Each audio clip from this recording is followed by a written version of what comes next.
मेरे भाइयों, आज शाबान की आखिरी तारीखें चल रही हैं और गालिबन पूरी उम्मीद है कि जुमा को रमज़ान का चाँद नज़र आ जाएगा और पहला रोज़ा इंशाअल्लाह हम लोग सनीचर को, हफ्ते के दिन सनीचर के दिन हम रखेंगे। अगर शाबान का ये महीना 29 पर ख़त्म हुआ और चाँद नज़र आ गया तो पहला रोज़ा सनीचर को पड़ेगा। रमज़ान का महीना अगर हम ये कहें कि सैयदुश शुहूर है, तमाम महीनों का सरदार है, तो गलत नहीं होगा। इसीलिए हम जब रमज़ान का महीना, जब इसका नाम भी हम लेते तो क्या बोलते? रमज़ानुल मुबारक, बरकत वाला महीना। इसके नाम के साथ हमने मुबारक जोड़ दिया और ये मुबारक जो हमने जोड़ा है रमज़ान के साथ, ये हमने नहीं जोड़ा है, ये खुद अल्लाह के प्यारे नबी जनाब मुहम्मद रसूलुल्लाह सल्लल्लाहु अलैहि वसल्लम ने जोड़ा है। रमज़ान का महीना जब आता था, अल्लाह के प्यारे नबी वेलकम करते थे, इस्तकबाल करते थे, सहाबे किराम को खुशखबरी देते थे। रमज़ान का महीना आता था, अल्लाह के नबी अपने सहाबा के सामने खुतबा देते थे और कहते थे, अताकुम रमज़ान शहरुन मुबारकुन फरज़ल्लाहु अज़्ज़ा व जल्ला अलैकुम सियामा। ऐ मुसलमानों, रमज़ान का महीना आ चुका है, बरकत वाला महीना, मुबारक महीना आ चुका है। जिस महीने के रोजे तुम्हारे ऊपर फर्ज है वो महीना आ चुका है। तुफ्तहु फी अब्वाबुस समा, इस महीने में आसमान के दरवाजे खोल दिए जाते हैं। व तुगलक़ु फी अब्वाबुल जहीम, और जहन्नम के दरवाजे बंद कर दिए जाते हैं। व तुगल्लु फीहि मरदतुश शयातीन, और शैतानों को इस महीने के अंदर कैद कर दिया जाता है, जंजीरों में जकड़ दिया जाता है। लिल्लाहि फीहि लैलतुन हिया खैरुम मिन अल्फि शहर, अल्लाह की कसम इस महीने में एक रात ऐसी है जो 1000 महीने से अफजल है। 1000 महीना 84 साल से भी ज्यादा। एक रात, इस महीने में एक रात, और रात किसको बोलते हैं? मगरिब बाद से लेकर के फजर तक का टाइम, यानी मैक्सिमम 12 घंटा, 12-13 घंटा। ये मगरिब बाद से लेकर के फजर तक का टाइम, ये एक रात, अल्लाह के नबी कह रहे हैं कि इस महीने में एक रात ऐसी है जो बेहतर है 1000 महीने से, 84 साल से बेहतर है। मन हुरिमा खैरहा फकद हुरिम, जो उस महीने, उस रात की भलाई से महरूम हो गया, जिसको शबे कद्र में नेकी करने का मौका नहीं मिला, शबे कद्र में तिलावत करने का मौका नहीं मिला, जो शबे कद्र में रात में तहज्जुद नहीं पढ़ सका, उससे बड़ा महरूम, उससे बड़ा बदनसीब कोई नहीं। वो महीना बिल्कुल दस्तक दे रहा है। 2 दिन के बाद मेरे प्यारे साथियों वो महीना शुरू हो जाएगा। आप शेरशाह वादियों में कल्चर है, जब कोई मेहमान आता है तो खाना बाद में देते हैं, पहले उसको नाश्ता पहले कराते हैं। मैंने जो आमतौर से महसूस किया है कि भाई उसको पहले उसमें प्लेट में या डब्बे में थोड़ा सा मीठा रख देते हैं, थोड़ी सी नमकीन रख देते हैं, कुछ ड्राई फ्रूट्स रख देते हैं, कहीं कहीं सेब की कुछ फाके रख देते हैं, अंगूर रख देते हैं। ये एक मेहमान नवाजी का तरीका है आपके शेरशाहबादी समाज में। मैं देखता हूं, ये महसूस करता हूं पूरे सीमांचल में। क्यों करते हैं आप ऐसा? कि नहीं भाई हमारे दरवाजे पर मेहमान आया है, और मेहमान अगर बड़ा मेहमान हो, रिस्पेक्टेड हो, सम्मान के लायक हो, तो जाहिर है कि आप और ज्यादा उसकी इज्जत करते हैं। जितना बड़ा मेहमान है उसी के हिसाब से आप तैयारी करते हैं। ऐसा तो नहीं हो सकता कि मेहमान आपके घर में आए और कपड़े इधर पड़े हैं, गंदगी पड़ी है, घर में सफाई नहीं है। अगर ऐसा करेंगे तो यह माना जाएगा कि आपके अंदर मैनर नहीं है, आपके अंदर तौर तरीका नहीं है, तमीज नहीं है। मेहमान आने वाला होता है, अपने कमरों को सजाते हैं, अपने घर को सजाते हैं, साफ सफाई करते हैं। ये कॉमन सेंस की बात है जिस पर हम सब अमल करते हैं। मेरे प्यारे साथियों, रमजान का महीना भी तो एक मेहमान बन के आ रहा है। ऐसा मेहमान बन के आ रहा है जो अल्लाह की रहमतें लेकर के आ रहा है। ये महीना हमारे और आपके गुनाहों की बख्शिश का जरिया बनकर के आ रहा है। हम अगर चाहें तो इस महीने में अपने गुनाहों को बख्शवा सकते हैं। इस महीने में तरावी की नमाज पढ़ करके हम अल्लाह ताला के मुकर्रब बन सकते हैं। इस महीने का रोजा रख करके अल्लाह से अपने गुनाहों को माफ करवा सकते हैं। इस महीने में कुरान की तिलावत करके अपने गुनाहों के बादलों को हम छांट सकते हैं, साफ कर सकते हैं। होना तो ये चाहिए था। इस महीने के लिए हमारे दिलों में एक एक्साइटमेंट पैदा होती, एक उत्सुकता होती और हम ज़हनी तौर पर इस महीने के इस्तकबाल के लिए तैयार होते।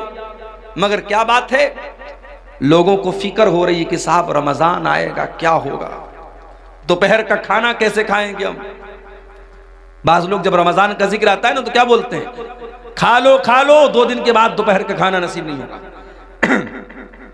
यानी रमजान का नाम सुनते ही एक कुछ लोगों के दिल और दिमाग में एक मुसीबत आ जाती है कि यार बड़ी मुश्किल वाला महीना आ गया, 13-13 घंटे 14-14 घंटे भूखे रहना पड़ेगा, 1-1 घंटा 1.5 घंटा खड़े होकर तरावी की नमाज पढ़नी पड़ेगी, सुबह 4 बजे उठ करके सहरी खाना पड़ेगा।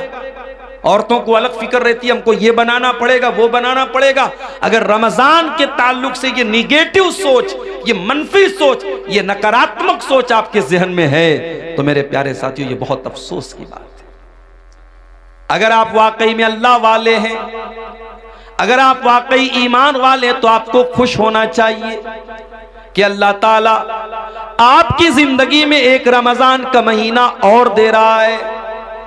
हमें से बहुत सारे लोग ऐसे हैं, पिछले साल भी नौशाद भाई की दावत पर आपके गांव में आया था, तकरीर करके चला भी गया था और जहां तक मुझे याद है वो प्रोग्राम भी रमजान के पहले ही हुआ था। पिछले साल रमजान का महीना गुजरा था और आपके गांव के बहुत सारे लोग उस वक्त जिंदा थे जो आज जिंदा नहीं हैं, अल्लाह को प्यारे हो चुके हैं। उनमें बूढ़े भी होंगे, उनमें जवान भी होंगे, उनमें मर्द भी होंगे, उनमें औरतें भी होंगी। पिछले साल वो हमारे बीच में थे, इस साल हमारे बीच में नहीं है। मौत ने उनको हमसे दूर कर दिया, वो अल्लाह के पास चले गए और अल्लाह ताला ने हमारी जिंदगी में एक और रमजान का महीना दे दिया है। मेरे प्यारे भाइयों, हम वो खुश नसीब लोग हैं जो अपनी जिंदगी में एक रमजान और देखने वाले हैं इंशाअल्लाह। ये कोई मामूली बात नहीं है, ये अल्लाह ताला का बहुत बड़ा करम है, उसकी बहुत बड़ी कृपा, बहुत बड़ी मेहरबानी, बहुत बड़ी इनायत है कि वो एक रमजान हमको और दे रहा है। और रब्बे काबा की कसम, जिसको जिंदगी में एक रमजान एक्स्ट्रा मिल रहा है वो उसके बराबर, वो इंसान जिसको उसके मुकाबले में एक रमजान कम मिला हो, वो दोनों कभी बराबर नहीं हो सकते। जिसको 2024 का रमजान मिला और 25 के आने से पहले वो अल्लाह के यहां चला गया, तो वो इंसान आपके बराबर नहीं हो सकता अगर वाकई में आप रमजान को रमजान की तरह गुजारेंगे। आइए मैं एक वाकया आपको सुनाता हूं। इब्ने माजा की सही रिवायत है। हदीस के रावी कौन है? अबू तलहा रजी अल्लाह ताला अन्हु। माफ कीजिएगा, तलहा, अबू तलहा नहीं, तलहा, अबू तलहा अलग है, तलहा अलग है। अबू तलहा अंसारी साहबी है और तलहा मुहाजिरीन में से है। हजरत तलहा रजी अल्लाह ताला अन्हु फरमाते हैं, ये तलहा बिन उबैदुल्लाह कौन है? जो उन 10 सहाबा में से जिनको अल्लाह के नबी ने जन्नत की खुशखबरी सुनाई थी।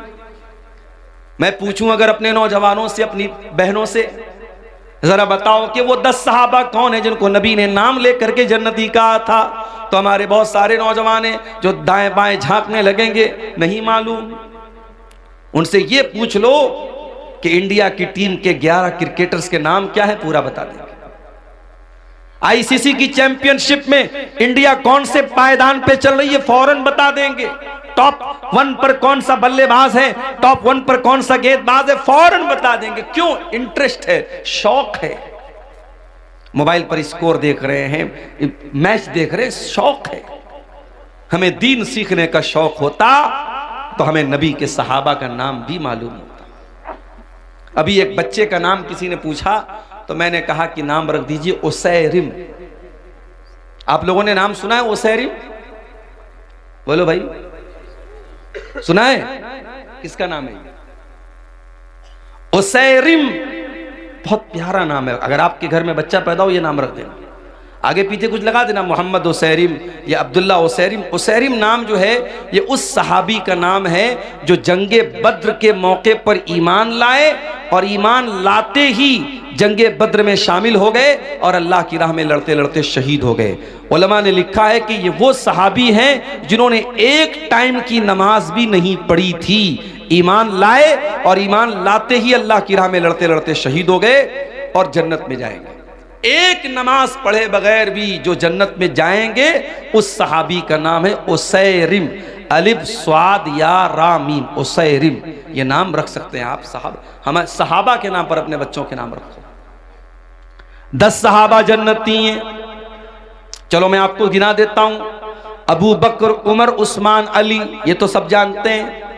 उसके अलावा साद बिन अबी वक्कास रजी अल्लाह तआला अन्हु, सईद बिन ज़ैद रजी अल्लाह तआला अन्हु, अब्दुर्रहमान इब्न औफ रजी अल्लाह तआला अन्हु, अबू उबैदा इब्न जर्राह रजी अल्लाह तआला अन्हु, तलहा रजी अल्लाह तआला अन्हु, ज़ुबैर रजी अल्लाह तआला अन्हु। ये टोटल 10 सहाबा हैं जिनका नाम लेकर के नबी ने जन्नती होने की बशारत सुनाई। उन 10 में से कौन है? तलहा बिन उबैदुल्लाह। उनकी रिवायत है, और रिवायत कहाँ है? इब्न माजा के अंदर, बिल्कुल सही रिवायत थी। कहते अल्लाह के नबी के पास 2 लोग आए बहुत दूर से, दोनों ने एक साथ इस्लाम कबूल किया। वो दोनों दोस्त भी हो सकते थे, दोनों पड़ोसी भी हो सकते थे, दोनों भाई भी हो सकते थे, हदीस में उसकी वजाहत नहीं है। दोनों एक ही इलाके के रहने वाले थे, दोनों ईमान लाए, एक साथ ईमान लाए, लेकिन उनमें से एक ज्यादा मेहनती था दूसरे के मुकाबले में।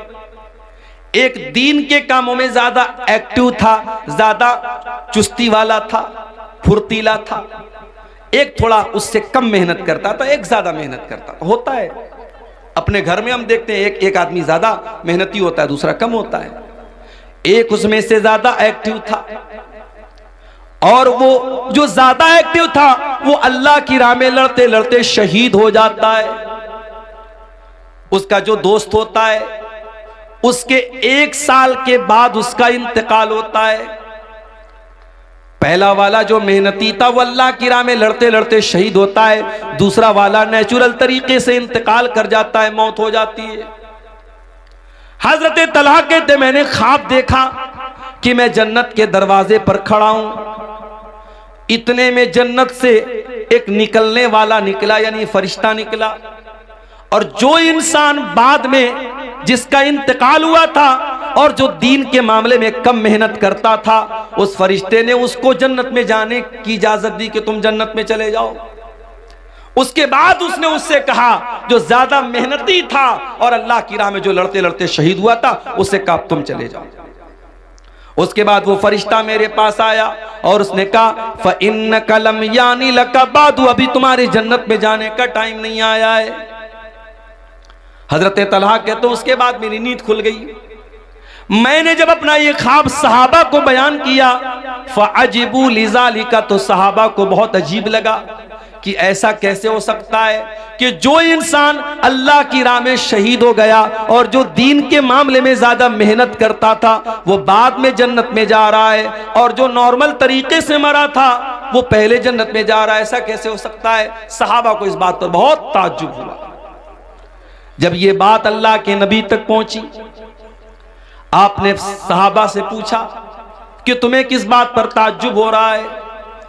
अय अल्लाह के नबी, हमें इसी बात पर ताज्जुब हो रहा है कि जो इंसान बाद में जिसका इंतकाल हुआ था वो जन्नत में पहले कैसे चला गया।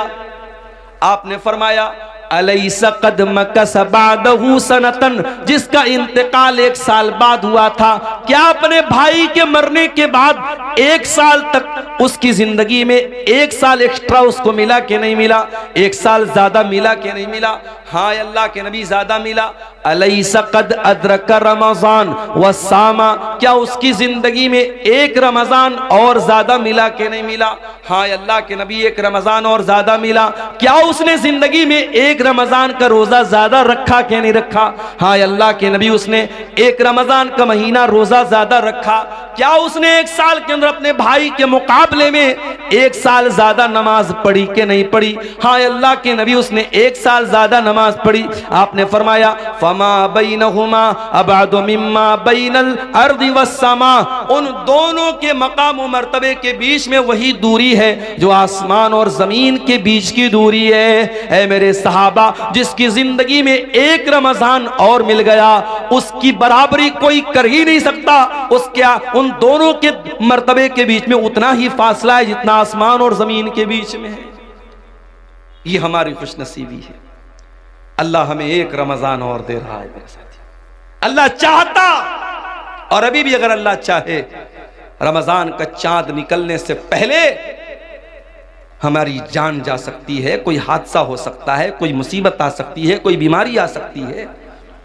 अल्लाह ताला हमें तौफीक दे रहा है कि हमें एक रमजान और मिल रहा है। इसीलिए सहाबा किराम क्या करते थे, ताबईन क्या करते थे, वो रमजान का इंतजार किया करते थे और अल्लाह से दुआ किया करते थे, अल्लाहुम्मा बल्लिगना रमजान, आय अल्लाह तू रमजान तक हमको पहुंचा दे। आय अल्लाह इतनी जिंदगी दे दे, इतनी सांसें दे दे कि रमजान का महीना हमको मिल जाए। और रमजान में सारी मेहनत करते थे, अमल करते थे, और जब रमजान गुजर जाता था तो दुआ करते थे, अल्लाहुम्मा तकब्बल मिन्ना रमजान, आय अल्लाह हमने रमजान में जो तरावी की नमाज पढ़ी, जो रोजा रखा, जो तिलावत की, जो एतकाफ किया, जो भी हमने नेकी की, आय अल्लाह तू हमारी नेकी को कबूल कर ले। 6 महीना इंतजार करते थे रमजान का, और 6 महीना रमजान में जो इबादत करते थे उसकी कबूलियत की दुआएं किया करते थे। कौन? सहाबा, ताबईन और इस उम्मत के असलाफ। मेरे प्यारे साथियों, हम वो खुशनसीब लोग हैं, हमें रमजान का महीना मिला है। अगर हमारे दिमाग में एक्साइटमेंट नहीं है, रमजान को लेकर के हमारे दिमाग में कोई तैयारी नहीं है, तो ये खतरे की घंटी है। हमें ये समझ लेना चाहिए कि हमारा ईमान बहुत कमजोर है। इसीलिए अल्लाह ताला कुरान में मुनाफिकों के बारे में कहता है, वलौ अरादुल खुरूज लअद्दू लहू उद्दतन। ये मुनाफिक लोग जो बहाना करते हैं कि हमारे पास जाने का सामान नहीं था, हमारे पास तैयारी होती तो हम भी जंग के मैदान में जाते, हम भी जंगे तबूक में शामिल होते।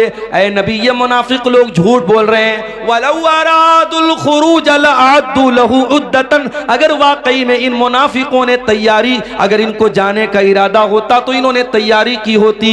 वलाकिन करिहल्लाहुम बिआतहुम फसब्बतहुम, लेकिन अल्लाह ताला को मंजूर यही था। ये काहिल लोग हैं, ये कामचोर लोग हैं, ये सुस्त लोग हैं। अल्लाह ताला को मंजूर ही नहीं था कि ये आपके साथ जंग के मैदान में जाएं, इसलिए अल्लाह ताला ने इनको बिठा दिया। वकील क़ुदू माल क़ौमिल क़ाइदीन, अल्लाह ने इनसे कह दिया कि जाओ, जो बैठ गए तुम भी उनके साथ बैठ जाओ, तुम्हें मोमिनों के साथ जाना नसीब नहीं होगा। इसलिए मेरे प्यारे साथियों, रमजान के महीने को लेकर के अगर दिल में एक तैयारी नहीं है तो हमारे और आपके लिए बहुत खतरे की घंटी है मेरे साथ। रमजान का महीना वो महीना है, नबी अकरम मिंबर पे चढ़ते हैं। अबू हुरैरा रज़ी अल्लाह ताला अन्हु हदीस के रावी हैं। आप मिंबर पे चढ़ते हैं और 3 मरतबा फरमाते आमीन आमीन आमीन। साहबा कहते हैं, अल्लाह के नबी क्या बात है, आप आमीन क्यों बोल रहे हैं 3 बार?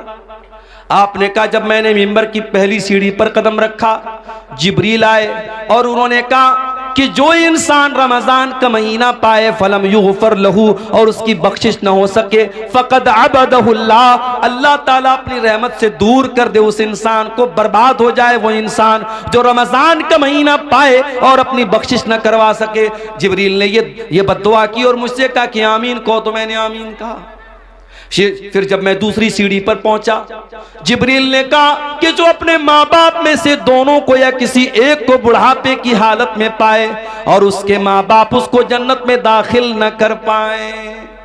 बड़ा मसला है मेरे भाई। माँ की तरफ से आज मदरसे में चंदा देने को हम तैयार हैं, बाप की तरफ से मस्जिद बनवाने को तैयार है, ट्यूबवेल बनाने को तैयार है।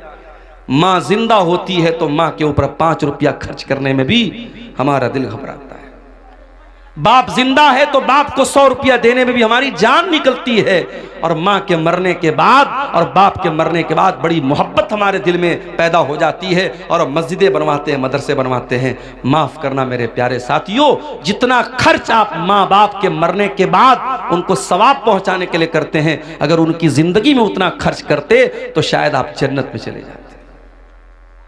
माँ बाप की कदर करो मेरे भाइयों, उनकी जिंदगी में उनको रुलाना, उनकी आंखों में आंसू लाना, और मरने के बाद उनकी तरफ से बड़े बड़े चंदे देना और उनके लिए बैठ के दुआएं करना, उनकी कब्र पे जाके रोना, ये ढकोसलेबाजी और कुछ नहीं है। माफ कीजिएगा, माँ बाप की जिंदगी में कदर करो मेरे साथ।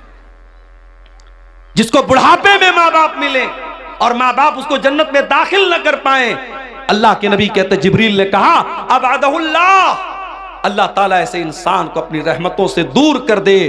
जिब्रील ने बद्दुआ की और मैंने कहा आमीन। उसके बाद जब मिंबर की तीसरी सीढ़ी पर मैं चढ़ा तो जिब्रील ने कहा, वो इंसान जिसके सामने ऐ नबी आपका नाम लिया जाए, जिसके सामने मोहम्मद कहा जाए सल्लल्लाहु अलैहि वसल्लम, और वो आपका नाम सुनने के बाद आपके ऊपर दरूद न पड़े, सल्लल्लाहु अलैहि वसल्लम न पड़े, उस इंसान के ऊपर भी अल्लाह की लानत बरसे, उस इंसान को भी अल्लाह अपनी रहमत से दूर कर दे। जिब्रील ने यह बद्दुआ की और मैंने आमीन कहा।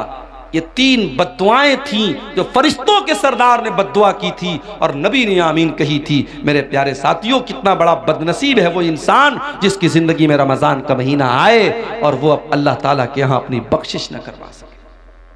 और ये भी याद रखिए, कुरान करीम में अल्लाह ताला ने अगर किसी एक महीने का नाम लिया है तो वो भी सिर्फ और सिर्फ रमजान का महीना है। महीने तो 12 हैं, मगर अल्लाह ने सिर्फ एक महीने का नाम लिया है, और वो महीना रमजान का महीना है। और जब अल्लाह ने रमजान के महीने का नाम लिया कुरान के दूसरे पारे में, तो क्या कहा अल्लाह ने? अल्लाह ने ये नहीं कहा रमजान रोजे का महीना है, अल्लाह ने ये नहीं कहा रमजान तरावी का महीना है, अल्लाह ने ये नहीं कहा रमजान एतिकाफ का महीना है, अल्लाह ने ये नहीं कहा रमजान ज़कात का महीना है। अल्लाह ने फरमाया शहरु रमज़ान अल्लज़ी उन्ज़िला फ़ीहिल कुरान, रमजान का महीना वो महीना है जिसमें कुरान उतारा गया। हुदल लिन्नास, और ये कुरान सारी मानवता के लिए मार्गदर्शन का काम करता है, सारी इंसानियत को सच्चाई का रास्ता दिखाता है। हुदल लिन्नास व बय्यिनातिम मिनल हुदा वल फुरकान, और कुरान की आयतें सच्चाई को खोल खोल के बयान कर देती हैं, हक और बातिल को खोल खोल के बयान कर देती हैं। पता ये चला कि कुरान वो रमजान वो महीना है जिसमें कुरान उतरा था। अच्छा, अब एक सवाल ये पैदा होता है कि कुरान तो इकट्ठा नहीं उतरा, कुरान तो अल्लाह के नबी के ऊपर थोड़ा थोड़ा 23 साल में उतरा, तो फिर इसका क्या मतलब है कि कुरान रमजान के महीने में उतरा? तो इसको भी नोट कर लो कि कुरान 2 तरीके से उतरा है। एक तो कुरान लौहे महफूज से मुकम्मल आसमान दुनिया पर, ये जो आसमान हमको नजर आता है ना, ये जो पहला आसमान है इसका नाम आसमान दुनिया है। दुनिया मतलब करीब, क्योंकि ये आसमान हमसे सबसे ज्यादा करीब है इसलिए इसको आसमान दुनिया कहा जाता है। इसके ऊपर 6 आसमान और हैं। तो अल्लाह ताला ने लौहे महफूज से आसमान दुनिया पर जो कुरान उतारा है वो रमजान के महीने में उतारा है अपने प्यारे नबी के ऊपर, रमजान के महीने की आखिरी अशरे की किसी रात में। और वो रात कौन सी है? ये वही रात है जिसको लैलतुल क़द्र कहा गया और जिसके बारे में अल्लाह ने कुरान की सूरत नाजिल की, इन्ना अंज़लनाहु फी लैलतिल क़द्र वमा अदराका मा लैलतुल क़द्र लैलतुल क़द्र खैरुम मिन अल्फि शहर। ऐ मेरे नबी, इस कुरान को हमने लैलतुल क़द्र में उतारा है, और आप क्या जाने के लैलतुल क़द्र क्या है? लैलतुल क़द्र खैरुम मिन अल्फि शहर, लैलतुल क़द्र तो 1000 महीने से बेहतर है। तो एक तो कुरान अल्लाह ताला के यहाँ से आसमान पर उतरा, फिर वहां से थोड़ा थोड़ा करके हमारे नबी के ऊपर उतरा है। इसलिए अल्लाह कह रहा है कि रमजान का महीना वो महीना है जिसमें कुरान उतारा गया है। और आज अफसोस की बात है, हमारा वो नौजवान जो 24 घंटे में हजारों बार मोबाइल खोलता है कि व्हाट्सएप पर किसका मैसेज आया, इंस्टा पर किसका मैसेज आया, फेसबुक की पोस्ट को कितने लोगों ने लाइक कर लिया, और इंस्टाग्राम के फोटो को कितने लोगों ने लाइक कर लिया, व्हाट्सएप के स्टेटस को कितने लोगों ने देख लिया, एक एक मैसेज को पढ़ता है, एक एक लाइक को देखता है। लोगों के लाइक की इतनी परवाह करने वाला इंसान, शायद इतनी मर्तबा तूने कुरान को पढ़ा होता तो अल्लाह तुझे लाइक कर देता। अगर तूने कुरान से इतना ताल्लुक जोड़ा होता तो अल्लाह की नजर में तू पसंदीदा हो जाता। मेरे प्यारे साथियों, आप जिससे मोहब्बत करते हैं उसके मैसेज का इंतजार करते हैं। अगर आप अब्दुल गफ्फार साहब से मोहब्बत करते हैं और आपने उनको मैसेज किया है और आपके मैसेज को उन्होंने ओपन तक नहीं किया, खोला तक नहीं, और आपसे 1 साल के बाद अब्दुल गफ्फार साहब मिले और कहा कि अरे यार क्या हाल चाल है, दोस्ती का आपको जो है दम भरने की कोशिश की और दोस्ती का नाम लिया, तो आप गुस्से में कहेंगे कि अरे भाई जाओ, आप तो इतने बड़े इंसान हैं कि आपने मेरा मैसेज तक खोल के नहीं देखा, आप क्या दोस्ती की बात करते हैं। दुनिया में हम देखते हैं कि दोस्त का मैसेज आता है तो ऐसा नहीं हो सकता कि हम दोस्त भी माने और उसका मैसेज इग्नोर कर दें। मेरे प्यारे साथियों, अल्लाह का कलाम और अल्लाह का मैसेज है ये कुरान, और ये कुरान आज हमारे घरों में गर्द खा रहा है, धूल और मिट्टी खा रहा है। कुरान रखा हुआ है रेशम के कपड़े में लपेटकर, उस कुरान को कभी खोलने की हम कोशिश तक नहीं करते। मेरे प्यारे साथियों, यही वजह है कि हमारे दिल कठोर से कठोर होते चले जा रहे हैं। हमारे दिलों पर ताले लगे हुए हैं। दिल के ताले को अगर खोलना है तो कुरान से अपना ताल्लुक जोड़ लो। मेरे प्यारे साथियों, कुरान कहता फला यतदब्बरूनल कुरान माला कुलूबिन अक़फ़ालुहा, तुम कुरान के ऊपर गौर क्यों नहीं करते? कहीं ऐसा तो नहीं तुम्हारे दिलों के ऊपर ताले लगे हुए हैं? कहीं ऐसा तो नहीं कि तुम्हारे दिल लॉक हो चुके? तुम्हारे दिल का पासवर्ड कुरान है, तुम्हारे दिल का पैटर्न कोड कुरान है, तुम्हारे दिल के लॉक को अनलॉक करने का तरीका कुरान के अंदर गौर करना है। जब तुम कुरान के ऊपर गौर करोगे तो तुम्हारे दिल का लॉक खुल जाएगा। हमारे दिल की क्या हैसियत है? कुरान तो वो किताब है, अल्लाह कहता है लौ अंज़लना हाज़ल कुरान अला जबलिन, इस कुरान को हमने किसी पहाड़ के ऊपर भी उतारा होता, लरअयतहु खाशिअम मुतसद्दिया, तो तुम देखते कि पहाड़ भी अल्लाह के खौफ से रेजा रेजा हो जाता। तरावी पढ़ाने वाले को कितना पैसा देते हो? बाज़ जगहों पर तो साहब मसला लोग पूछते हैं, मौलवी साहब तरावी पढ़ाने वाले को पैसा देना जायज है कि नहीं? अच्छा, मतलब तुम ये पूछ रहे हो कि तरावी पढ़ाने वाले को पैसा देना जायज है कि नहीं? वो बेचारा पूरे महीने खड़ा होकर के तरावी की नमाज में कुरान पढ़ा रहा और तुम उसको चंद पैसे देते हो, तो मसला पूछ रहे हो कि पैसा देना जायज है कि नहीं? शर्म आनी चाहिए और चुल्लू भर पानी में डूब मरना चाहिए। फ्री है। झाड़ू लगाने वाला भी आपके मोहल्ले में आता है तो उसकी तनख्वाह लेता है। ऐ मुसलमान, तूने सबसे हकीर समझा है तो कुरान को समझा है। कुरान पढ़ने पढ़ाने वाले का उसने पैसा मांग लिया तो जान निकलती है तेरी। पिछले साल एक न्यूज़ मैंने पढ़ी थी, गुजरात में अहमदाबाद में एक हाफिज साहब ने तरावी की नमाज पढ़ाई थी। उनको वहाँ की जो मस्जिद के मुसल्लियान थे, किसी ने खुश होकर के 4 व्हीलर दे दी थी। 4 व्हीलर की चाबी के साथ हाफिज साहब का फोटो आया था। हमारे यहाँ तो लोग सुन करके साहब बेहोश हो जाएंगे, अरे तरावी पढ़ाने वाले को 4 व्हीलर मिल गई। तरावी पढ़ाने वाला, कुरान पढ़ने वाला, कुरान पढ़ाने वाला तुम्हारी नजर में हकीर होगा, मेरे रब की नजर में वो हकीर नहीं है। मेरे प्यारे साथियों, मेरे रब की नजर में कुरान पढ़ाने वाले का इतना ऊंचा मकाम है, नबी की नजर में इतना ऊंचा मकाम है। अल्लाह के नबी फरमाते खैरुकुम मन तअल्लमल कुरान व अल्लमहु, तुम में सबसे बेहतरीन इंसान वो है जो कुरान को पढ़ता है, पढ़ाता है, कुरान को सीखता है, सिखाता है। याद रखो मेरे प्यारे साथियों, आप कब्र में जाएंगे वहां भी ये कुरान आपके काम आएगा। कब्र में सवाल पूछा जाएगा, मुनकर नकीर सवाल पूछेंगे, मन रब्बू का, तेरा रब कौन है? मन नबियों का, तेरे नबी कौन है? माँ दीनों का, तेरा दीन क्या है? 3 सवाल होगा कब्र में, 3 सवाल होगा।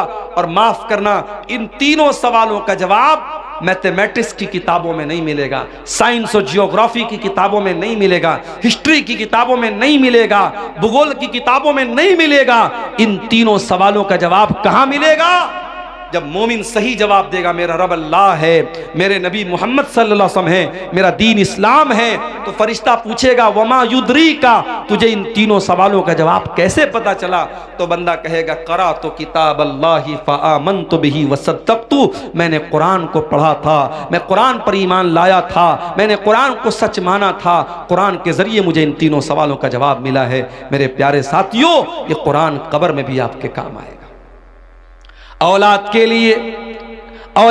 लिए मेहनत करने वालों, अपनी औलाद को सुख देने के लिए हराम की जायदाद पर कब्जा करने वालों, दूसरों की जमीन हड़पने वालों, सूद और ब्याज का पैसा अपने घर में ला करके अपनी औलाद को पालने वालों, तुम भी कान खोल करके सुन लो, कयामत के दिन ये औलाद भी तुम्हारे काम नहीं आएगी, औलाद भी काम नहीं आएगी। कुरान कहता है यौम यफिरुल मरउ मिन अखी व उम्मिही व अबी व साहिबतिही व बनी। कयामत के दिन इंसान अपनी माँ को देख करके भागेगा, अपने बाप को देख करके भागेगा, अपनी बीवी को छोड़ करके भागेगा, अपने भाई को छोड़ करके भागेगा, अपनी बीवी बच्चों को छोड़ करके भागेगा, अपनी औलाद को छोड़ करके भागेगा। क्यों भागेगा? लिकुल्लि इम्रिइम मिनहुम यौमइज़िन शानु युग़नी, इसलिए कि कयामत के दिन किसी के पास इतनी फुर्सत नहीं होगी कि वो दूसरे का हाल चाल ले। कयामत के दिन तो नफ्सी नफ्सी का आलम होगा, हर इंसान को अपनी पड़ी होगी, वहाँ औलाद भी आपके काम नहीं आएगी। लेकिन एक चीज कयामत के दिन भी काम आएगी। कौन सी चीज? अल्लाह के नबी फरमाते हैं इक़राउल कुरान, ओ लोगों कुरान पढ़ा करो, फ़इन्नहु याती यौमल क़ियामति शफ़ीउन लिअस्हाबिही, इसलिए कि कयामत के दिन कुरान आएगा, तुम्हारे हक में सिफारिश करेगा, कुरान तुम्हारे लिए लड़ेगा अल्लाह की बारगाह में और कहेगा अल्लाह, जब दुनिया रात में सोया करती थी तेरा ये बंदा रात में कुरान पढ़ा करता था, जब दुनिया दिन में काम और धंधे में लगी रहती थी ये बंदा खाली टाइम में कुरान पढ़ा करता था। कुरान आपके लिए लड़ेगा और कुरान आपके लिए हुज्जत बनेगा, दलील बनेगा कयामत के दिन। रमजान का महीना कुरान का महीना है मेरे साथी, कोशिश करो। मैं ये नहीं कहता कि आप इतना कुरान खत्म कर लो, मैं ये नहीं कहता कि आप डेली एक कुरान खत्म कर लो, वो सबके बस की बात नहीं है।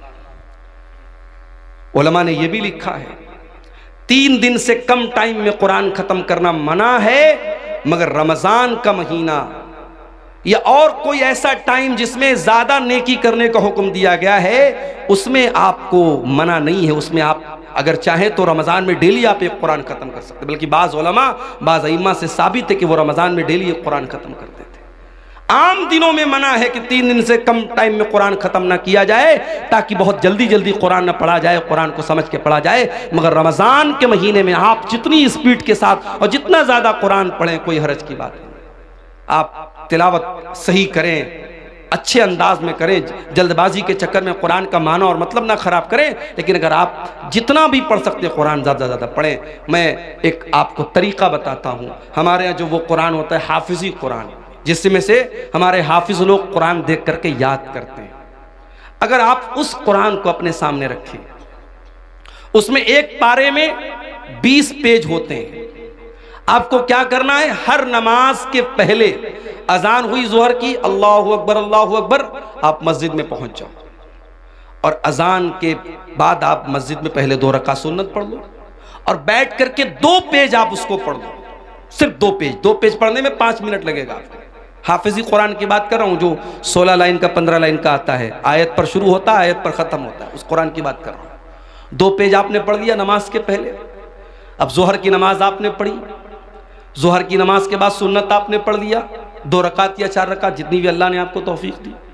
उसके बाद आप बैठे हैं मस्जिद में, अब फिर कुरान खोलिए और 2 पेज और पढ़ लीजिए। 2 पेज नमाज के पहले, 2 पेज नमाज के बाद, 4 पेज हो गए। ऐसा ही आप 5 टाइम की नमाज में कर लीजिए। सिर्फ इतना कर लीजिए आप रमजान में कि हर नमाज के पहले 2 पेज पढ़ना है, हर नमाज के बाद 2 पेज पढ़ना है।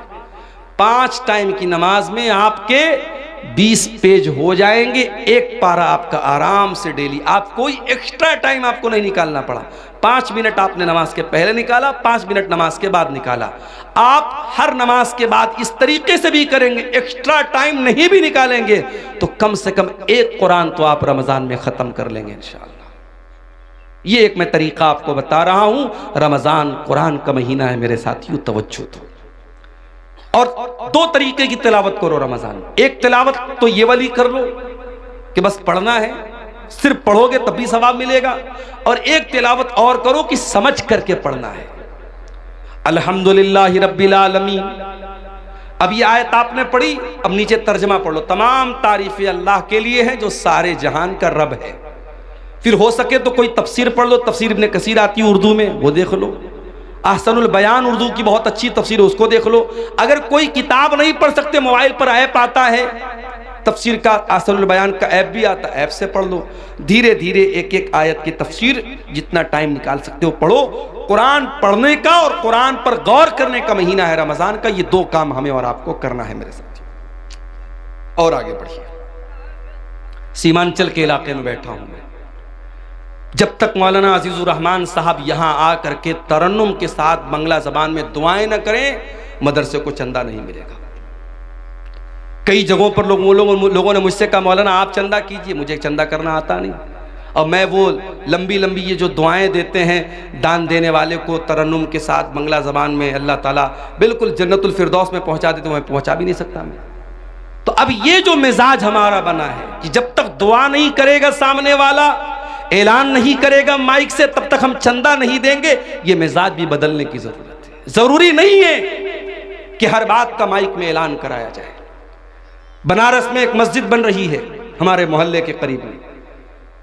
एक अल्लाह का बंदा आया, नमाज उसने पढ़ी, उसने ऐलान सुना कि यह मस्जिद की तामीर का काम चल रहा है।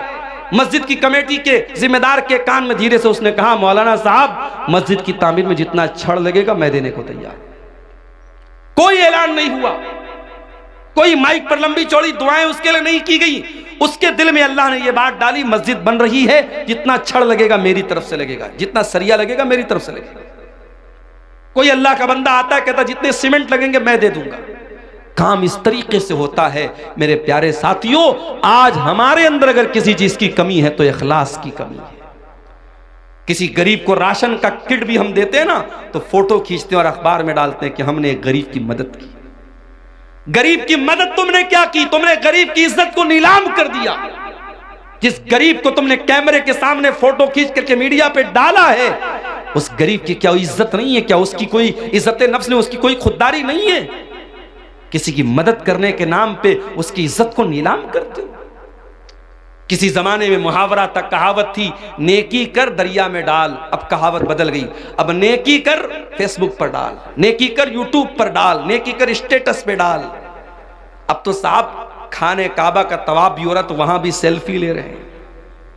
अब एक ही चीज की सेल्फी बची है, अब्बा मर जाएं तो उनकी लाश के साथ भी सेल्फी ली जाए। अब वो भी लोग लेना शुरू कर दिए हैं, अपने मरे हुए बाप के साथ भी लोग सेल्फी ले रहे हैं। अल्लाह माफ करे हम सब। नुमाइश का दौर है, शोहरत का दौर है, रियाकारी का दौर है। रमजान का महीना हमें ये सबक भी सिखाता है मेरे साथियों कि कुछ इबादतें ऐसी भी होनी चाहिए जो हमारे और अल्लाह के बीच में होनी चाहिए। और रोजा ऐसी ही एक इबादत है।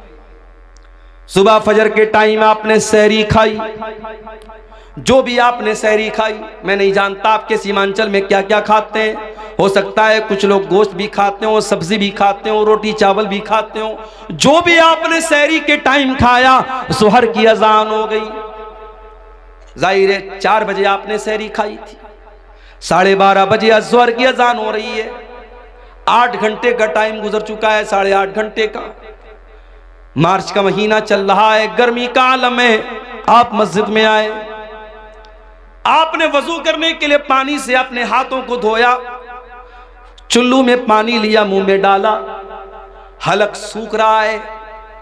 सुबह 4 बजे के बाद आपने पानी नहीं पिया है, हलक सूख रहा है और पानी आपके मुंह में जा चुका है। अगर आप उस पानी के 2-4 कतरे हलक के नीचे उतार लें, वहां तो कोई कैमरा नहीं लगा है, वहां तो कोई कैमरा नहीं लगा है। लेकिन हां, एक बात आपसे यह भी कहना चाहूंगा, जिसके दिल में अल्लाह का डर ना हो, वो खाने काबा में जाके, मक्का में जाकर के भी वहां पर भी वो गंदा काम करता है। अभी कल एक साहब ने मुझको बताया कि खाने काबा के पास जो लोग तवाफ करते हैं, अगर दूसरे का सामान वो उठा लेंगे, उनको ये लगेगा लाखों की भीड़ है, कौन देखने जाता है, मगर हजारों कैमरे हरम में लगे हुए हैं। हजारों कैमरे लगे हुए हैं और पूरा कंट्रोल रूम मौजूद है और हजारों वहां सीआईडी के लोग और सीबीआई के लोग और पुलिस के लोग उन कैमरों पर नजर रखते हैं। अगर आपने दूसरे का सामान उठाया तो पुलिस फौरन कैमरे से आपको देख लेगी और आपसे पूछताछ हो सकती है। और दूसरे का सामान आपने अगर जानबूझ करके ले लिया है तो आप पकड़े जा सकते हैं। इसलिए जो लोग हज करने जाते हैं, उमरा करने जाते हैं, उनको यह सिखाया जाता है कि हरम में कोई भी सामान, आपका अपना सामान है तो अलग बात है, किसी का कोई सामान छूने की कोशिश मत करना। एक साहब ने एक वाकया बताया कि तवाफ के दौरान एक हिंदुस्तानी हाजी और हिंदुस्तानी मुसलमान, 50 साल के ऊपर का मुसलमान, बार बार औरतों को टच कर रहा था। तवाफ के दौरान वो गंदा इंसान बार बार औरतों को टच कर रहा था और कैमरे की नजर से जो कंट्रोल रूम में पुलिस वाले मौजूद थे वो बार बार देख रहे थे कि ये इंसान एक बार नहीं, 2 बार नहीं, इसने 20 बार ऐसा किया। पुलिस ने उसको अरेस्ट कर लिया। जब जेल में पहुंचा है वो इंसान, उसके जवान बेटे पहुंचे, उसकी बेटियां पहुंची, नहीं हमारा बाप इतना गंदा काम नहीं कर सकता। पुलिस वालों ने कैमरे की क्लिप ला के सामने रख दी, तो देख लो तुम्हारे बाप ने क्या किया है। इसका मतलब यह हुआ कि जो ठरकी इंसान होता है, जो गंदा इंसान होता है, जिसके दिमाग में शैतान भरा होता है, वो मक्के में पहुंच जाए, खाने काबा के पास पहुंच जाए, वहां भी उसके दिमाग की गंदगी खत्म नहीं होती है। मेरे साथी, आपको खाने काबा के पास भी इतना गंदा काम करने से अगर कोई चीज रोक सकती है, अल्लाह का डर और अल्लाह का तकवा ही रोक सकता है। और रमजान का रोजा हमें यही सिखाता है। मेरे साथियों, सुबह 4 बजे हमने सहरी में पानी पिया है, जुहर के वजू में पानी के कतरे मुंह के अंदर जा रहे हैं, 2-4 कतरे हलक के नीचे चले जाएं, कौन देखने जाता है। मगर बंदा 2-4 कतरे भी अपने हलक के नीचे जाने नहीं देता है।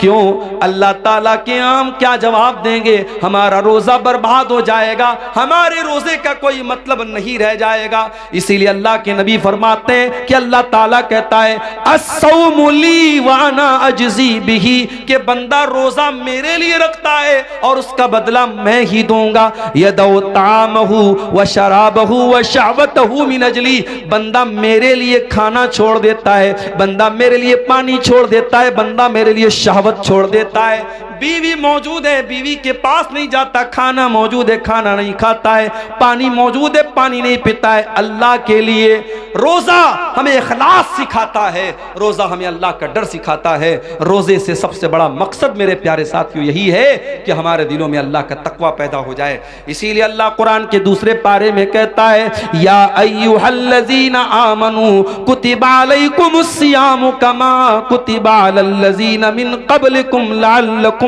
तत्तकून। ऐ ईमान वालो, तुम पर रोजे फर्ज किए गए जिस तरीके से तुमसे पहले के लोगों पर फर्ज किए गए, ताकि तुम मुत्तकी बन जाओ, ताकि तुम्हारे दिलों में अल्लाह का तकवा, अल्लाह का डर पैदा हो जाए। तो रमजान के अंदर तकवा पैदा करो मेरे साथियों। और आगे बढ़िए, रमजान के अंदर एक काम हमें और भी करना है। रमजान दुआ का महीना है। कुरान में जहां अल्लाह ताला ने रमजान के रोजे का जिक्र किया, वहीं पर फरमाया वइज़ा सालका इबादी अन्नी फइन्नी करीब। ऐ मेरे नबी, जब मेरे बंदे आपसे मेरे बारे में सवाल करें, उन्हें जवाब दे दो मैं करीब हूं, मैं करीब हूं। उजीबु दावत दाई, मैं दुआ करने वाले की दुआ को सुनता हूं। शर्त यह है फलयस्तजीबू ली वल युमिनू बी, कि बंदा मेरी बात माने और मेरे ऊपर ईमान रखे।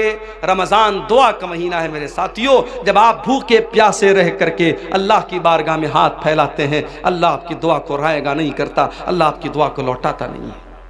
इसीलिए अल्लाह के नबी फरमाते हैं सलासु दावतिन ला तुरद, 3 लोगों की दुआ अल्लाह ताला लौटाता नहीं है। दावतुल वालिदिल वलदिही, एक बाप की दुआ, बाप जब अपनी औलाद के हक में दुआ करता, अल्लाह उस दुआ को कभी लौटाता नहीं है। वह दावतुल मुसाफिर, और मुसाफिर की दुआ को अल्लाह ताला लौटाता नहीं है। वह दावतुस साइम, और रोजेदार की दुआ को भी अल्लाह ताला लौटाता नहीं है। रोजे की हालत में मेरे प्यारे साथियों दुआ करो, करो, अपने लिए भी दुआ करो, अपने बच्चों के लिए दुआ करो, अपने माँ बाप के लिए दुआ करो, सारी उम्मत के लिए दुआ करो, मुल्क के हालात के लिए दुआ करो, अपने कारोबार और रोजी रोटी के लिए दुआ करो। और बेहतर यह है कि जो अल्लाह के नबी जो दुआएं करते थे, आप दुआ की कोई किताब ले लो। एक अच्छी सी किताब का नाम मैं आपको बता रहा हूँ, हिस्नुल मुस्लिम, बहुत अच्छी किताब है दुआ की। आप ऑनलाइन भी इसको अपने मोबाइल के प्ले स्टोर में जाके इसको डाउनलोड कर सकते हैं। उसमें छोटी छोटी दुआएं हैं, आप देख के उनको पढ़ लीजिए या याद करके पढ़ लीजिए। दुआओं को रोजे की हालत में खूब कीजिए। रमजान दुआ का महीना है मेरे प्यारे साथी। रमजान सब्र और बर्दाश्त का भी महीना है। आप रोजे की हालत में एक इंसान आपके पास आता है, गाली दे देता है आपको, बुरा भला कह देता है आपको, आप सुबह से कुछ खाए नहीं है, भूखे हैं। और जब इंसान भूखा रहता है तो उसका पारा और हाई हो जाता है, उसका बीपी और बढ़ जाता है, उसको और ज्यादा गुस्सा आने लगता है। होना तो ये चाहिए था कि जब आप रोजे की हालत में हैं और कोई आपको आ करके गाली दे दे, तो होना तो ये चाहिए था कि शरीयत आपको इजाजत दे दे कि आप तो भूखे प्यासे हैं, आप गाली का जवाब गाली से दे सकते हैं, आप गुस्से का जवाब गुस्से से दे सकते हैं। होना तो ये चाहिए था, मगर नहीं। अल्लाह के नबी फरमाते हैं, जब तुम में से कोई रोजे की हालत में हो, फ़इनिम्रुउन क़ातलहु औ साबहु, अगर कोई गाली गलोच करे, अगर कोई लड़ाई करे, तो गाली के जवाब में गाली न दे, लड़ाई के जवाब में लड़ाई न करे, बल्कि साफ साफ कह दे, इन्नी साइम, मैं रोजे की हालत में हूं, मैं रोजे की हालत में लड़ नहीं सकता।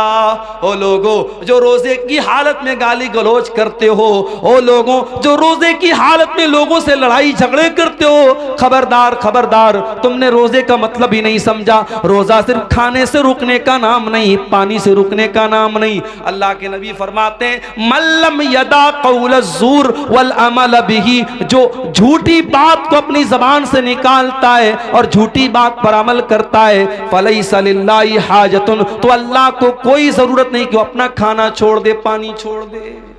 रोजे की हालत में कंट्रोल करो अपने आप को।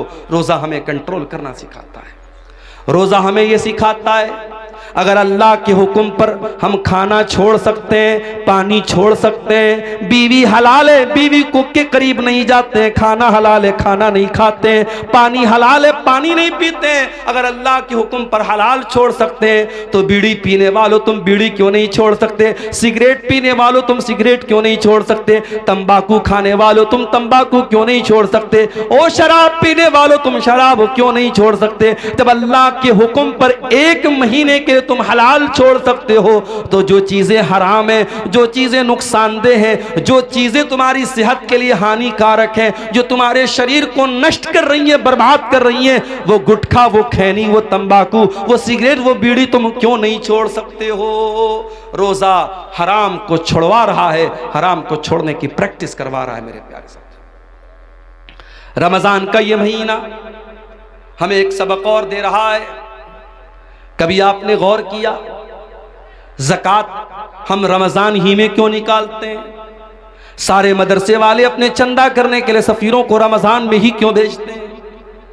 90% पूरी दुनिया के मुसलमान रमजान में ज़कात क्यों निकालते हैं? क्योंकि रमजान का महीना सखावत का महीना है, दान करने का महीना है, अल्लाह की राह में देने का महीना है। हजरत अब्दुल्ला बिन अब्बास कहते हैं कि अल्लाह के प्यारे नबी सबसे ज्यादा सखावत किया करते थे, और जब रमजान का महीना आता था और अल्लाह के प्यारे नबी जिब्रील से मिलकर के कुरान पढ़ा करते थे, कुरान का दौर किया करते थे, तो आपकी सखावत और बढ़ जाती थी। आप तेज चलने वाली आंधी से भी ज्यादा सखावत करते थे। रमजान में सखावत करो मेरे साथियों। आज अफसोस की बात है, ज़कात वसूलने के लिए लोग आते हैं, बड़े बड़े सेठ लोग लाइन लगवाते हैं, बेचारा ज़कात लेने वाला भिखारी बनकर के लाइन लगाता है, तब जाकर के उसको ज़कात मिलती है। अरे तुझे तो एहसानमंद होना चाहिए, तुझे तो शुक्रिया अदा करना चाहिए कि वो ज़कात लेने वाला तेरे दरवाजे तक आया है, उसने तेरा काम आसान कर दिया, तेरी इबादत को आसान कर दिया, और तू भिखारियों की तरह उसकी लाइन लगवाता है। माफ़ करना मेरे प्यारे साथियों, ज़कात कोई भीख नहीं है, ज़कात कोई एहसान नहीं है। ज़कात हमारे माल में अल्लाह का हक है। हम जो माल कमाते हैं उस माल की, हमारे माल पर 2.5% जो ज़कात हम देते हैं वो माल में अल्लाह का हक़ है। और रमज़ान में हमें कोशिश ये करनी चाहिए कि अपने माल की ज़कात हम निकाल दें और ज़कात के अलावा भी हम सदका खैरात करें, क्योंकि हमारे प्यारे नबी सल्लल्लाहु अलैहि वसल्लम इस महीने में कसरत से सदका और खैरात किया करते थे। रमज़ान का ये महीना एक सबक हमें और भी देता है। दुनिया में करोड़ों लोग ऐसे हैं जिनको दोनों टाइम का खाना नसीब नहीं होता। हम और आप आराम से अपने घर में देसी मुर्गा खा रहे हैं, गाय का गोश्त, जो भी आपके यहां जानवर ज़बा होता है, आप हलाल जानवरों का गोश्त खाते हैं। जो भी आपको अल्लाह ताला ने नेमतें दी आप उसको खाते हैं। लेकिन दुनिया में करोड़ों इंसान ऐसे हैं जो भूखे और प्यासे रहते हैं, उनके पास खाने को खाना नहीं है। मेरे प्यारे साथियों, रमज़ान का महीना वो महीना है जिस महीने में आप 13-14 घंटे भूखे रहते हैं। अमीर को भी भूखा रहना है, गरीब को भी रहना है, करोड़पति को भी रहना है और एक सामान्य आदमी को भी रहना है। ये रमज़ान में भूखे रह करके आपको ये सबक सिखाया जाता है कि ऐ मेरे बंदो, तुम तो अपनी मर्जी से भूखे हो, तुम्हारे पास खाना है तब भी तुम नहीं खाते हो, तुम्हारे पास पीने को चीज़ें तब भी तुम नहीं पीते हो। इस दुनिया में करोड़ों लोग ऐसे हैं जो मजबूरी की वजह से भूखे रहते हैं, उनके पास कोई चीज़ नहीं कि वो खा सके, वो बेचारे न खाने को कुछ है न पानी को कुछ है। रमजान के इस महीने में जब आप दस्तरखान पर तरह तरह की चीजों को खाने के लिए बैठा करो मेरे साथियों, तो आप फलस्तीन के शहर गाजा के अपने उन भाइयों को याद कर लेना जब हेलीकॉप्टर से खाने की किटें उनको फेंकी जाती हैं, उनके छोटे छोटे बच्चे खुश हो जाते हैं। 3 दिन बाद 4 दिन बाद उनको खाने को कुछ मिल जाता है। मेरे प्यारे साथियों, वो भी तो आपके मुसलमान भाई हैं, वो भी तो आपके कलमा गो भाई हैं, इसी धरती पर रहते हैं। उनके घरों को तबाह कर दिया गया, उनके कारोबारों को बर्बाद कर दिया गया, उनकी दुकानों पर बुलडोजर चला दिया गया। उन अपने गरीब और मजबूर भाइयों को याद करने का महीना है रमजान का महीना। उन भूखों की भूख का एहसास हमको दिलाता है और ये एहसास होता है कि अल्लाह हम तो अपनी मर्जी से भूखे हैं, ये तो बेचारे मजबूरी में भूखे हैं। उन भूखों को खाना खिलाने की फिक्र करने का जज्बा रमजान हमारे अंदर पैदा करता है। इसीलिए अल्लाह के प्यारे नबी ने रमजान के महीने में रोजेदार को इफ्तार कराने की बहुत फजीलत बयान की और आपने कहा मन फत्तर साइमन, जो किसी रोजेदार को इफ्तार कराता है तो जितना रोजा रखने वाले को सवाब मिलेगा उतना ही इफ्तार कराने वाले को सवाब मिलेगा। मेरे प्यारे साथियों, रमजान में हमने साउथ इंडिया में देखा कि लोग रात रात भर सहरी खिला रहे हैं, इफ्तार का इंतजाम करा रहे हैं। हरम के अंदर आप कभी रमजान में आपको उम्रा करने का मौका मिले, आप जाके देखिए, कहीं पे बिस्किट बट रहा है, कहीं पे केक बट रहा है, कहीं पे खजूर बट रही है, कहीं पे जमजम बट रहा है। कितने अल्लाह के बंदे करोड़पति लोग हैं, वो लोगों को बांट रहे हैं कि रोजेदारों के इफ्तार में मेरा भी पैसा शामिल हो जाए, रोजेदार के हलक में मेरे भी खाने पीने की चीजें पहुंच जाएं। मेरे प्यारे साथियों, ये जज्बा रमजान हमें अपने अंदर पैदा करने की, हमें जज्बा हमारे अंदर पैदा करता है। और आखिरी बात मेरे प्यारे साथियों, रमजान का महीना हमें अपने अंदर चेंजिंग लाने का सबक देता है। जैसे ही रमजान का महीना आएगा हमारी जिंदगी चेंज हो जाएगी।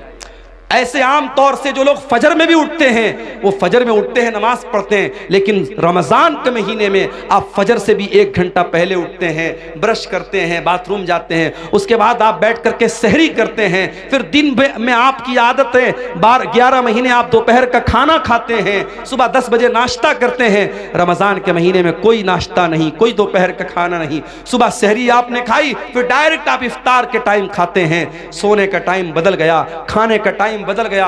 रमजान में 1 महीने के लिए जिंदगी बदल जाती है। सबक ये मिला कि अगर हम अपने आप को बदलना चाहें तो बहुत कुछ बदल सकते हैं। मेरे प्यारे साथियों, शायर कहता है खुदा ने आज तक उस कौम की हालत नहीं बदली, न हो जिसको ख्याल खुद अपनी हालत के बदलने का। अगर कौम के हालात को बदलना है, अगर मिल्लत के हालात को बदलना है, तो रमजान का महीना एक सबक दे रहा है कि 1 महीने के लिए अगर अपने टाइम टेबल को हम बदल सकते हैं तो हम कौम और मिल्लत के हालात को भी मेरे साथियों बदल सकते हैं। सवालात कुछ आए हैं, क्या नापाकी की हालत में सहरी खा सकते हैं? अगर रात में इंसान नापाक हुआ है और उसी हालत में फजर की अजान हो गई, उसी हालत में फजर की अजान हो गई, कोई हरज की बात नहीं है। उसी हालत में सहरी खा लिया, कोई हर्ज की बात नहीं। लेकिन अगर नापाक हुआ है और फजर की अजान हो गई तो जल्दी से जाकर के गुस्ल कर ले ताकि जमात से नमाज पढ़े।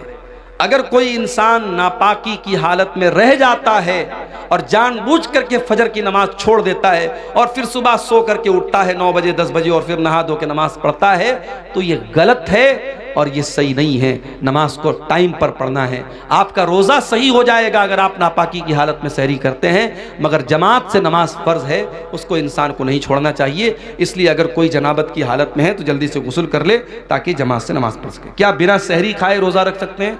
बिना सहरी खाए नफिल रोज़ा तो रख ही सकते हैं। रमज़ान का रोज़ा भी रख सकते हैं, मगर एक शर्त है कि रात में आप ये नीयत करके सोए हों कि हाँ मुझे कल सुबह रोज़ा रखना है। नफिल रोज़े में नीयत ज़रूरी नहीं है। नफिल रोज़े में आप फजर के टाइम अगर उठे, अजान हो गई, आपके दिल में इरादा पैदा हुआ कि आज मैं रोज़ा रख लेता हूँ, सहरी नहीं खाई आपने फजर के बाद नियत कर ली, आप नफिल रोज़ा रख सकते हैं। मगर रमज़ान में रात ही में आपको दिल में ये इरादा करना पड़ेगा कि हाँ मुझे कल रोज़ा रखना। अगर ये इरादा करके आप सोए थे और सुबह आपकी नींद नहीं खुल पाई सहरी में, तो बगैर सहरी के भी आपका रोज़ा हो जाएगा। रोज़े की हालत में थूक निगलना कैसा है? ऑटोमेटिक नेचुरली तौर पे अगर कुछ थूक आपका हलक के अंदर चला जाता है तो कोई हरज की बात नहीं, लेकिन जानबूझ के अपने मुंह में ढेर सारा थूक बनाना और उसको निगलना ये मुनासिब बात नहीं। ये जो है अखलाक के भी खिलाफ बात है। ऐसा नहीं करना चाहिए। बहरहाल उससे रोज़ा तो नहीं टूटेगा, मगर ऐसा करना ठीक नहीं है। क्या रोज़ेदार रोज़े की हालत में बीवी का बोसा ले सकते हैं? ले सकते हैं, मगर एक शर्त के साथ कि इंसान को अपने ऊपर कंट्रोल हो। पता लगा कि बीवी का बोसा लेने गया और नापाक हो गया तो मसला हो जाएगा। फिर वो एक रोज़ा ही नहीं जाएगा, उसको 60 रोज़ा रखना पड़ जाएगा, या 60 मिस्किनों को खाना खिलाना पड़ जाएगा, या लगातार 2 महीना उसको रोज़ा रखना पड़ेगा, तो वो बहुत भारी पड़ जाएगा। इसलिए जो इंसान अपने नफ्स पर कंट्रोल कर सकता है उसको इस बात की इजाज़त दी जा सकती है, इससे रोज़ा नहीं टूटता है। ठीक है। जो शख्स किसी बीमारी की हालत में रोज़ा न रख सके तो उसका क्या मसला होगा? अगर बीमारी ऐसी है कि आज बीमारी है कल ठीक हो जाएगी तो उसको तो कज़ा करना है।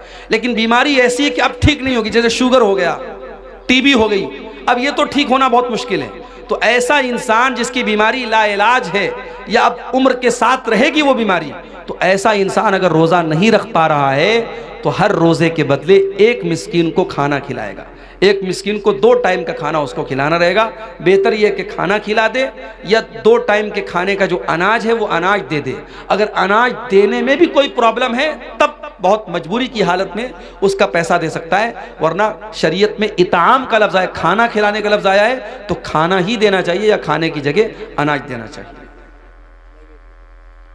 रोज़े की हालत में गुल या कोई नशावर चीज़ों का इस्तेमाल करना कैसा? बिल्कुल गलत है। रोज़ा जब आप जायज़ चीज़ों को छोड़ रहे हैं तो भाई गुल क्यों नहीं छोड़ रहे हैं आप? कोई कह रहा है कि साहब हम गुल इसलिए करते हैं पेट साफ होता है, अरे भाई किसी और चीज़ से साफ कर लो अपना पेट, गुल से मत साफ करो। और गुल एक ऐसी चीज़ होती है कि कुछ ना कुछ उसका असर मुंह के अंदर महसूस होता है। तो रोज़े की हालत बहुत अगर आपकी मजबूरी है तो आप सुबह सहरी के पहले जो है यानी फजर के पहले आप कर लीजिए, वो भी उस सूरत में जब गुल के अंदर नशा ना हो। अगर गुल के अंदर किसी तरीके का नशा है तो रोज़े के पहले या रोज़े के बाद में या रोज़े की हालत में किसी भी सूरत में वो सही नहीं है। रोज़े की हालत में अगर कोई शख्स अपनी बीवी से हम बिस्तरी कर ले तो वो क्या करे? जानबूझ करके अगर ऐसा करता है तो रोज़े की का उसको कफ़ारा देना पड़ेगा। कफ़ारा क्या है? लगातार 60 दिन जो है वो रोज़ा रखे। अगर उसकी ताकत नहीं है तो 60 मिस्कीनों को खाना खिलाए। अगर कोई मुसलमान किसी गैर मुस्लिम को रूम किराए पे दे दिए और उसमें मूर्ति रखकर मूर्ति की पूजा करे तो क्या ये सही है? अब जब आपने गैर मुस्लिम को दिया है तो आपको सोच समझ के देना चाहिए था। आपने दिया है तो आप मना तो नहीं कर सकते। गैर मुस्लिम है तो अपनी तो पूजा करेगा ही। लेकिन बहरहाल आप अगर ये शर्त लगा दें कि भाई देखो ठीक है हम तुमको दुकान के लिए दे रहे हैं मगर इसमें पूजा पाठ मत करो, अगर ये शर्त लगा सकते हैं और सामने वाला इस शर्त पर अमल कर सकता है तो अच्छी बात है। लेकिन अगर ये शर्त लगाए बगैर आपने दिया है और वो कर रहा है तो आप कैसे रोक पाएंगे?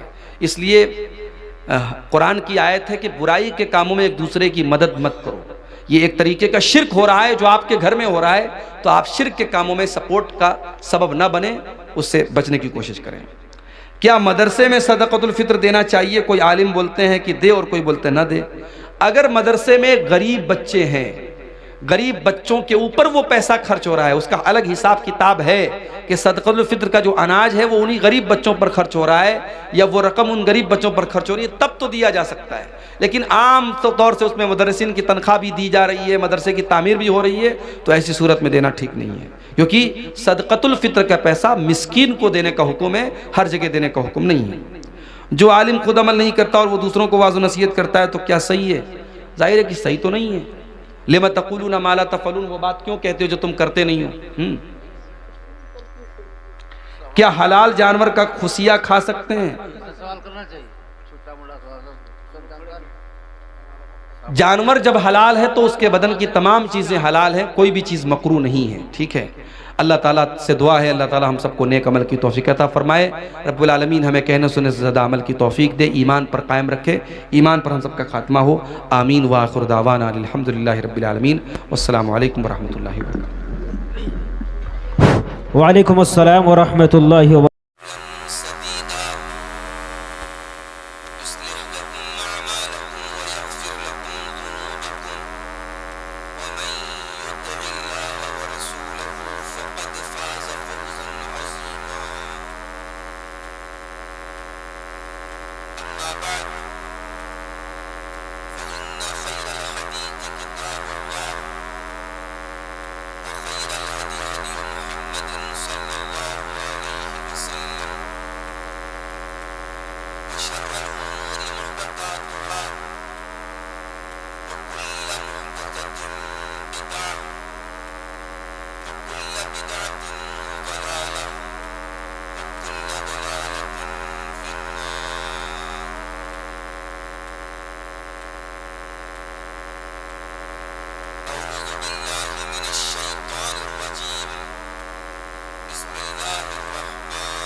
मिन अय्यामिन उखर युरीदुल्लाहु बिकुमुल युस्रा वला युरीदु बिकुमुल उस्र।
मोहतरम उलमाए किराम, बुजुर्गों और दोस्तों, नौजवान साथियों, माँओं और बहनों, प्यारे बच्चों, आज के इस प्रोग्राम में जो इसके कन्वीनर हैं, इसके रूह रवां हैं, जनाब नौशाद आलम साहब, उन्होंने जब इस प्रोग्राम का वक्त मुझसे लिया तो उन्होंने ये कहा कि शेख हमारे यहाँ प्रोग्राम जल्दी ख़त्म हो जाएगा और आपको 10:30 बजे तक हम लोग स्टेज पर बिठा देंगे। लेकिन 12 बजे मैं माइक पर बैठा हूँ। बहुत देर से आप हजरात उलमा के बयानात समात कर रहे थे। मुझसे पहले शेख अजीज़ुर रहमान बुखारी हफ़िज़हुल्लाह तकरीर के साथ साथ इस इदारे के लिए चंदा भी कर रहे थे। आप हजरात ने अल्हम्दुलिल्लाह दिल खोल कर उनके हाथों पर चंदा दिया भी है। अल्लाह आपके इन सदक़ात को, इन चंदों को, इन अतियात को अल्लाह कबूल फरमाए और मज़ीद हमारे जो भाई और बहन, हमारी माएँ बहनें जो अभी तक इस नेकी के काम से पीछे रह गई हैं और जिन्होंने अभी तक इस मदरसे में ताउन नहीं किया है, उनसे अपील भी करता हूँ। चंदा करने वाला मौलवी मैं नहीं हूँ, ये भी एक हुनर है, एक फ़न है। हमारे शेख अजीज़ुर रहमान साहब बड़े माहिर हैं इस फ़न के। मैं तो इस फ़न से बहुत नावाकिफ़ हूँ, फिर भी अपनी टूटी फूटी ज़ुबान में मैं आप सबसे अपील करता हूँ। हम जानते हैं ये दोनों भाई नौशाद आलम और शहनवाज़ आलम, इन दोनों भाइयों की सरपरस्ती में ये इदारा चल रहा है और बड़ी परेशानियों से आज के दौर में इदारा चलाना आसान काम नहीं है। इस ऐसे इलाके में जहाँ मैं पिछले साल भी आया था तो बड़ी मुश्किल से जो है नदी थी और उसके ऊपर पतला सा पुल बना हुआ था, कैसे कैसे आया था। इस बार जो है आया तो पता लगा नदी का पानी सूख गया है, मगर अभी भी कोई पुल वगैरह नहीं बना है। बहुत ही पिछड़ा इलाका और बहुत ही सहूलतों से महरूम इलाका है ये। ऐसे इलाके में ये मदरसा चलाना ये आसान काम नहीं है। आप सबसे गुजारिश है, जो इस गांव के भी हैं और जो आसपास से आए हैं और जो हमारी माएँ बहनें आई हैं, सबसे अपील करता हूँ कि आप इस जलसे की जो असल इसका मकसद है, इदारे का ताउन, उस मकसद को आप ज़रूर अपने सामने रखें और दिल खोल करके अपनी अपनी हैसियत के मुताबिक इदारे का ताउन करें। अल्लाह ताला हम सबको इसकी तौफीक अता फरमाए। आमीन।